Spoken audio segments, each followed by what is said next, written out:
deterrent, absolutely. The more serious cost, though, for me was psychological. The culture at Harvard is tough, and it's an extremely competitive environment. Like, it was a shock to me how competitive it was and how high a level you had to compete at. And judging from my comment sections, some other people also have no idea. Every now and then I'll get angry comments that are like, I got perfect SAT scores and I got top grades and I didn't get into Harvard. This is racist. And I'm like, oh, you have no idea how competitive Harvard is. And I guess you also don't realize that Black people are capable of getting perfect scores. Harvard's like, oh, you have perfect scores? Great. So do a lot of people. What else you got? Oh, straight A's. Guess that made you special in your hometown. That's the bare minimum here, hon. You know, like that's very much the energy on campus. It's very much, oh, you get high marks, so does everyone else, get in line. I remember visiting campus for Accepted Students Weekend, and I was eating in the majestic Hogwarts-like dining halls, just soaking it all in and thinking about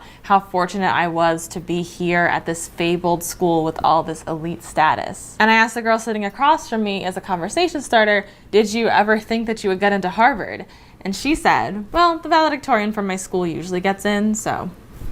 Like, I was shook. First of all, I went to public school and no one in the living memory of the school had gone to any Ivy League. Like, in no way was this normal for me. And second, that was my indication that everyone here is at the top of their class, including myself. I was salutatorian number 2. Everyone here is the best. That is the new normal. That is the new standard. You are not special. And I was completely unprepared for the intensity of the competition. You are constantly judged by and compared to your peers, both formally and informally. You have to compete to get into